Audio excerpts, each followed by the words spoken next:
খেলার খবরে আমি মৌসুমী রয়েছি আপনাদের সঙ্গে। শুরু করছি আজকের খেলা আর খেলা। ফুটবলের ডায়েরি নিবেদন করছে সংবাদ প্রতিদিন। ওড়িশা ম্যাচের পর ফুটবলারদের কয়েকদিন বিশ্রাম দিয়েছেন Mohun Bagan super giant coach Jose Molina. 23 November Jamshedpur match, 19 November থেকে সেই ম্যাচের প্রস্তুতি শুরু করবেন তিনি। ফিট না থাকায় ওড়িশা ম্যাচের দলে ছিলেন না গ্রেগ স্টুয়ার্ট। মলিনা আইএসএল-এর লম্বা মৌসুমের কথা মাথায় রেখে গ্রেগকে খেলানোর ঝুঁকি নেননি, তবে অঘটন না ঘটলে তিনি পরের ম্যাচে দলে থাকছেন। কিন্তু ওড়িশা ম্যাচে চোট পাওয়া অনিরুদ্ধ থাপার পক্ষে আগামী ম্যাচের মধ্যে পুরো ফিট হওয়া মুশকিল। থাপার চোট গুরুতর বলে জাতীয় শিবিরে যেতে পারেননি। আশ্চর্যজনকভাবে জাতীয় শিবির থেকে বাদ পড়েছেন ফর্মে থাকা সাইড ব্যাক শুভাশিস বসু। তা নিয়ে বিস্মিত মলিনাও সাফ জানিয়েছেন, যদিও এটা জাতীয় কোচ মানলোর সিদ্ধান্ত, তবে তার দলে সবসময় প্রথম পছন্দ শুভাশিস। বাগান অধিনায়ক শুভাশিস অবশ্য এসব নিয়ে মাথা ঘামাচ্ছেন না। তিনি ফোকাস করছেন দলের পরের আইএসএল ম্যাচে। অনুশীলন না থাকলেও কোচ ফিজিওর নির্দেশে নিজেকে ফিট রাখতে যা যা করা তা তিনি চালিয়ে যাচ্ছেন। আগামী 7 ডিসেম্বর শনিবার সন্ধ্যায় যোগেশ মাইম হলে কেআরকে প্রোডাকশন আয়োজন করতে চলেছে নাচ, গান, কবিতায় ভরপুর এক সাংস্কৃতিক সন্ধ্যা। সঙ্গে থাকছে ক্রীড়া ও বিনোদন জগতের বিশিষ্ট ব্যক্তিদের বিশেষ সম্মান প্রদান। বিশদ জানতে আজই ফোন করুন 9836938876 9836938876।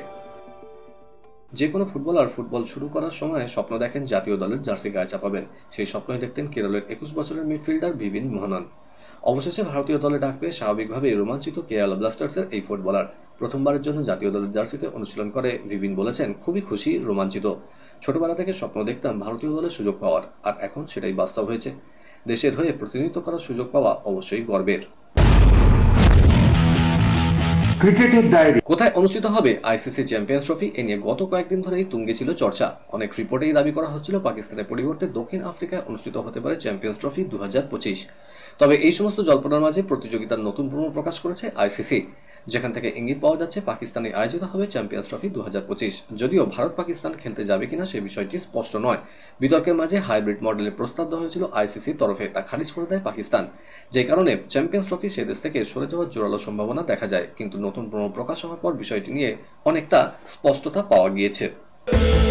আগামী বছরের চ্যাম্পিয়ন্স ট্রফিকে সামনে রেখে আন্তর্জাতিক cricket council Pakistan champions trophy নিয়ে এসে একটি দেশব্যাপী ট্যুরের জন্য পাঠানো হয়েছে। পাকিস্তান ক্রিকেট বোর্ড জানিয়েছে, নভেম্বরের 16 তারিখ থেকে স্কারদুতে শুরু হয়ে যাচ্ছে এই ট্রফি ট্যুর, যা পাকিস্তানের গুরুত্বপূর্ণ শহরে ঘুরবে, যেখানে মূলত 2025 সালে চ্যাম্পিয়ন্স ট্রফির ম্যাচগুলো আয়োজনের পরিকল্পনা হয়েছে। ট্রফিটি ইসলামাবাদে এসে পৌঁছেছে গতকালই। আইসিসি চ্যাম্পিয়ন্স ট্রফির এই ট্যুর পাকিস্তানের ক্রিকেট প্রেমীদের জন্য একটি গৌরবের মুহূর্ত হিসেবে বিবেচিত হচ্ছে। বহু বছর পর পাকিস্তানে কোনো বড় আন্তর্জাতিক টুর্নামেন্ট আয়োজনের উদ্যোগ নেওয়া হচ্ছে এবং আইসিসি এই উদ্যোগ দেশটির ক্রিকেট ভক্তদের মধ্যে উত্তেজনা বাড়িয়ে তুলেছে। এই উদ্যোগ পাকিস্তানের খেলাধুলার সংস্কৃতিকে আরও সমৃদ্ধ করবে বলেই আশা করা যায়। আইপিএলে মেগা নিলামে প্রাক্কালে নিজের দল বাড়িয়ে নিলেন মাহিপাল লোমরোর। রাজস্থানের হয়ে উত্তরাখণ্ডের বিরুদ্ধে রঞ্জি ট্রফির ম্যাচে দুর্ধর্ষ ট্রিপল সেঞ্চুরি করলেন বিরাট কোহলি দলের প্রাক্তন ক্রিকেটার। দেরাদুনের অভিমন্যু ক্রিকেট একাডেমিতে 357 বলে 300 রান সম্পূর্ণ করলেন লোমরোর। 13টি ছক্কা এবং 25টি বাউন্ডারি মারেন। এলিট গ্রুপ বি এর রঞ্জি ট্রফির পঞ্চম রাউন্ডে এই নজির করেন রয়্যাল চ্যালেঞ্জার্স ব্যাঙ্গালুরুর প্রাক্তন ক্রিকেটার। 300 রানে অপরাজিত থাকেন। প্রথম ইনিংসে 7 উইকেটে 660 রান করে রাজস্থান। নেটে ব্যাট করার সময় ডান হাতে চোট পান সরফরাজ। অস্ট্রেলিয়া বাউন্সি পিচে মানিয়ে নিতে পারছিলেন না তিনি, বারবার সমস্যায় পড়ছিলেন। শর্ট বলে তার সমস্যা নিউজিল্যান্ডের বিরুদ্ধেই দেখা গিয়েছিল। অস্ট্রেলিয়ার সংবাদ মাধ্যম ইন্ডিয়া প্রস্তুতি একটি ভিডিও শেয়ার করে, যেখানে দেখা যায় ডান হাতের কোনোই ধরে সরফরাজ খান ট্রেনিং নেট ছাড়ছেন। তার যে ব্যথা লেগেছে সেটা তাকে দেখেই স্পষ্ট বোঝা যাচ্ছিল। খেলাতে সময় হয়ে গেছে এখন একটা ছোট্ট ব্রেকের। ফিরছি ব্রেকের পর, দেখতে থাকুন খেলা আর খেলা।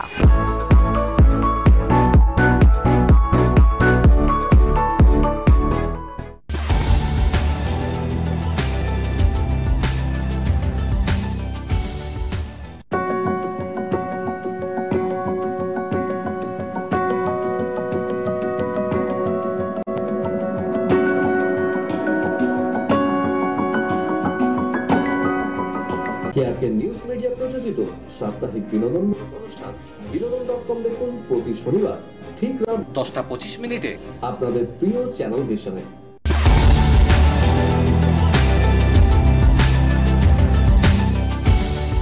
ব্রেকের পর ফিরে এলাম খেলা আর খেলাতে। বিদেশের ডায়েরি। উয়েফা নেশনস লিগে ক্রিস্টিয়ানো রোনাল্ডো বনাম রবার্ট লেভানডস্কি দ্বৈরথ দেখার আশা অপূর্ণই থেকে গেল ফুটবল প্রেমীদের। কোমরে চোটের জন্য জাতীয় দল থেকে নিজেকে সরিয়ে নিয়েছেন লেভানডস্কি। আকর্ষণ থাকবে স্পেন বনাম ডেনমার্ক ম্যাচ নিয়েও। 4 ম্যাচে 10 পয়েন্ট নিয়ে উয়েফা নেশনস লিগের A1 গ্রুপ শীর্ষে রয়েছে পর্তুগাল। নকআউট নিশ্চিত করার জন্য শেষ দুটি ম্যাচ থেকে 1 পয়েন্ট দরকার ছিল রোনাল্ডোদের, কিন্তু কঠিন লড়াইয়ে 4 ম্যাচ থেকে মাত্র 4 পয়েন্ট অর্জন করে তৃতীয় স্থানে থাকা পোল্যান্ডের। গ্রুপ পর্বে প্রথম সাক্ষাতে পর্তুগালের কাছে 1-3 গোলে হেরেছিল পোল্যান্ড। এবার লেভানডস্কিও নেই, চিন্তিত পোল্যান্ডের মিডফিল্ডার পিয়ত্র জিয়ালস্কি বলেছেন, দল থেকে লেভানডস্কি ছিটকে যাওয়া আমাদের কাছে বড় ধাক্কা। আশা করছি ওর অভাব বাকিরা পূরণ করতে পারবে। আগামী 7ই ডিসেম্বর শনিবার সন্ধ্যায় যোগেশ মাইভ হলে কেআরকে প্রোডাকশন আয়োজন করতে চলেছে নাচ, গান, কবিতায় ভরপুর এক সাংস্কৃতিক সন্ধ্যা। সঙ্গে থাকছে ক্রীড়া ও বিনোদন জগতের বিশিষ্ট ব্যক্তিদের বিশেষ সম্মান প্রদান। বিশদ জানতে আজই ফোন করুন 9836938876 এ 9836938876 এ। লাতিন আমেরিকার দুই বড় দলের কেউই জয় পেল না। আর্জেন্টিনা হারলো প্যারাগুয়ের বিরুদ্ধে, ব্রাজিল ড্র করলো ভেনেজুয়েলার সঙ্গে। 2022 সালে কাতারে বিশ্বকাপ জয়ী দলকে হারিয়ে চমক দিল প্যারাগুয়ে, যদিও লিগ তালিকার শীর্ষে রইলেন লিওনেল মেসিরাই। আর্জেন্টিনাকে ম্যাচের 11 মিনিটে এগিয়ে দিয়েছিলেন লাউতারো মার্টিনেজ, কিন্তু 8 মিনিটের মধ্যে সমতা ফেরায় প্যারাগুয়ে। গোল করেন আন্তোনিও সানাব্রিয়া। খুব একটা সুযোগ পাচ্ছিলেন না মেসি, তাকে প্রায় বোতলবন্দি করে ফেলেছিলেন প্যারাগুয়ের রক্ষণভাগের ফুটবলাররা। দ্বিতীয়ার্ধে ম্যাচের জয়সূচক গোল করেন প্যারাগুয়ের ওমর আলদেরেদ। ব্রাজিল এগিয়ে যাওয়ার পরেও পুরো পয়েন্ট নিয়ে মাঠ ছাড়তে পারল না। 43 মিনিটে মাথায় দলকে এগিয়ে দিয়েছিলেন রফিনহা। 1-0 গোলে এগিয়ে থেকে প্রথমার্ধ শেষ করেছিল ব্রাজিল। দ্বিতীয়ার্ধের শুরুতেই ভেনেজুয়েলা মাঠে নামায় টেলাসকো সেগাভিয়াকে। মাঠে নেমে গোল করেন তিনি। আর ম্যাচে ফিরতে পারেনি ব্রাজিল। 1 পয়েন্ট নিয়ে সন্তুষ্ট থাকতে হয় তাদের। 11 ম্যাচে 17 পয়েন্ট নিয়ে তৃতীয় স্থানে ব্রাজিল। বিশ্বকাপের যোগ্যতা অর্জন পর্বে সংখ্যক ম্যাচ খেলে 12 পয়েন্ট পেয়েছে ভেনেজুয়েলা। তারা রয়েছে 7ম স্থানে।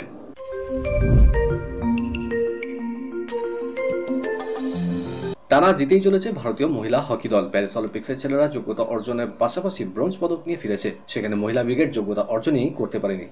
সেই জ্বালাই যেন এশিয়ান চ্যাম্পিয়ন্স ট্রফিতে মিটিয়ে নিচ্ছে হরিন্দর সিং এর মহিলা ব্রিগেড। এই প্রতিযোগিতা এ নিয়ে টানা 3 ম্যাচে জিতল সঙ্গীতা দীপিকারা। রাজগীরের মাঠে তাইল্যান্ডকে 13 গোল দিল ভারত। দুর্ধর্ষ পারফরমেন্স করলেন দীপিকা। এদিন তিনি এতটাই মরিয়া ছিলেন যে নিজেই গোলের হাফ ডজন পূরণ করে ফেলতে পারতেন একা তিনি থাইল্যান্ডের বিরুদ্ধে করলেন 5টা গোল। কার্যত ভারতীয় মহিলা ব্রিগেড বুলডোজার চালিয়ে দিল থাইল্যান্ডের ওপর দিয়ে। সেমিফাইনাল নিশ্চিত তাদের। 19 বছর পরে তার বক্সিং নিয়ে ফেরা নিয়ে আগ্রহ তুঙ্গে তিনি মাইক টাইসন, যিনি টেক্সাসে লড়াই করতে নেমেছেন ইউটিউবার জেক পলের বিরুদ্ধে। একসময় কনিষ্ঠতম হেভিওয়েট চ্যাম্পিয়ন টাইসন শেষবার পেশাদার বক্সিং নেমেছিলেন 2005 সালে। এমনকি প্রদর্শনী বক্সিংয়েও নেমেছিলেন 4 বছর আগে। 58 বছর বয়সী টাইসন বনাম 27 বছর বয়সী জেকের লড়াইয়ের আগে সাংবাদিক বৈঠকে একজন টাইসনকে প্রশ্ন করে বসেন, যদি আপনি হেরে যান তাহলে আপনার সুনামে কি হবে? তার উত্তরে সেই সাংবাদিককে প্রায় ধমকে সুরে টাইসন বলেছেন, আমি হারবো না। টাটা স্টিল দাবা প্রতিযোগিতার দ্বিতীয় দিনের শেষে পুরুষদের র্যাপিড বিভাগ শীর্ষে বিশ্বের 1 নম্বর দাবাড়ু ম্যাগনাস কার্লসেন বিশ্বের 2 নম্বর দাবাড়ু অর্জুন এরিগাইজিকে হারিয়ে দিয়েছেন তিনি। প্রতিযোগিতার দ্বিতীয় দিন টানা 3টি ম্যাচ জেতেন কার্লসেন, হারিয়ে দেন এসএল নারায়ণন, ওয়েসলি শো এবং অর্জুনকে। দ্বিতীয় দিনের শেষে তালিকার শীর্ষে কার্লসেন, তার সংখ্যাও 5 পয়েন্ট। দ্বিতীয় স্থানে নেদারবেক আব্দুস সাত্তারোভ, তার পয়েন্ট 4.5। 3.5 পয়েন্ট পেয়ে তৃতীয় স্থানে রয়েছেন ওয়েসলি শো। 3 পয়েন্ট পেয়ে চতুর্থ স্থানে আর প্রজ্ঞানন্দ। মাত্র 2 বছর বয়সে টেনিস খেলা শুরু করেছিলেন তিনি, অথচ হয়েছিলেন পেশাদার ফুটবলার। যদিও টেনিসের প্রতি ভালোবাসা অটুট থেকেছে দিয়েগো ফোরলানের। ফুটবল থেকে অবসরের পরে তাই ফের হাতে তুলে নিয়েছেন র্যাকেট। উরুগুয়ে ওপেনের ডাবলসে 45 বছর বয়সে টেনিস খেলোয়াড় হিসেবে যাত্রা শুরু করলেন দক্ষিণ আফ্রিকায় 2010-এর বিশ্বকাপের সেরা ফুটবলারের পুরস্কার জয়ী ফোরলান। যদিও অভিষেক স্মরণীয় হল না উরুগুয়ে তারকার। উরুগুয়ের মন্টিভিডিওতে আর্জেন্টিনা ফেদেরিক ক্যারিয়ারের সঙ্গে জুটি বেঁধে ফোরলান মুখোমুখি হয়েছিলেন বলিভিয়ার বরিস আরিয়াস ও ফেদেরিকো সালাসের। জাপান ওপেনের শেষ 16তে থেমে গেল পিভি সিন্ধুর অভিযান। কানাডার মিশেল দিয়ে কাছে তিনি হারেন 21-17, 16-21, 17-21 ফলে। বিশ্বের 23 নম্বরের বিরুদ্ধে 1 ঘন্টা 15 মিনিটের লড়াই প্রথমে এগিয়েছিলেন অলিম্পিক্সের জোড়া পদকজয়ী ভারতীয় তারকাই। দ্বিতীয় গেমে ঘুরে দাঁড়ান লি। তৃতীয় গেমে এগিয়ে থেকেও ম্যাচ হাতছাড়া করেন সিন্ধু। কলকাতার ডায়েরি নিবেদন করছে গুড এজ হসপিটাল। অবশেষে মার্চে আইএফএ শিল্ড আয়োজন করার সিদ্ধান্তে ফেডারেশনের সবুজ সংকেত পেয়েছে আইএফএ। ফেডারেশনের স্টেট ডেভেলপমেন্ট প্ল্যান নিয়ে বৈঠক ছিল, সেখানেই আইএফএ সচিব অনির্বাণ দত্তকে শিল্ড মার্চে আয়োজন করার জন্য উইন্ডো দেওয়ার প্রতিশ্রুতি দেন ফেডারেশনের সচিব অনিল কুমার। আইএফএ দ্রুত এই বিষয়ে চূড়ান্ত আবেদন করবে। এছাড়াও এই বৈঠকে সিদ্ধান্ত হয়েছে রাজ্য লিগের জন্য পরের ক্যালেন্ডারে আলাদা উইন্ডো তৈরি করবে ফেডারেশন। এই নিয়ে আইএফএ সচিব অনির্বাণ দত্ত জানিয়েছেন, আমার কাছে এটা বড় পাওনা। ফেডারেশন সচিবকে ধন্যবাদ। একটি রাজ্য সংস্থা সঠিকভাবে চলার জন্য প্রতিযোগিতাগুলো ঠিকঠাক আয়োজন করা প্রয়োজন। আর রাজ্য লিগের জন্য আলাদা উইন্ডো চালু হওয়ায় কলকাতা লিগ নিয়ে আমাদের সমস্যা মিটবে। সব ঠিক থাকলে মার্চে শিলিগুড়িতে আয়োজিত হবে আইএফএ শিল্ড। 2টির বেশি বিদেশি দলের সঙ্গে কথা চালাচ্ছে রাজ্য ফুটবলের নিয়ামক সংস্থা। এছাড়া এদিন বৈঠকে সিদ্ধান্ত হয়েছে পরের বছর থেকে সন্তোষ ট্রফির মূল পর্ব হোম অ্যাভেনিউমেই খেলা হবে। গতকাল ছিল শিশু দিবস, আর এই দিনটাকে সামনে রেখে সিএলটি ও স্পেশাল অলিম্পিক ভারত যৌথভাবে সিএলটি অডিটোরিয়ামে আয়োজন করেছিল রাজ্য টেবিল টেনিস চ্যাম্পিয়নশিপ। এই আসরে গ্রুপ এতে সঞ্চয়ন দেবনাথ রিগান রায়কে, গ্রুপ বিতে হেনা আফসানা প্রিয়াঙ্কা দোষীকে, গ্রুপ সিতে জাহিদ রহমান সোহম সেনগুপ্তকে হারিয়ে চ্যাম্পিয়নের শিরোপা অর্জন করে নিল। প্রাক্তন ফুটবলার মেহতাব হোসেন উপস্থিত থেকে সফল ক্রীড়াবিদদের হাতে পুরস্কার তুলে দেন। এই টুর্নামেন্টকে কেন্দ্র করে উঠতি টিটি তারকাদের মধ্যে যথেষ্ট উৎসাহের সঞ্চার ঘটেছিল। কলকাতার ডায়েরি নিবেদন করলো গুড এজ হসপিটাল। খেলার খেলা আজকের মতো এই পর্যন্তই।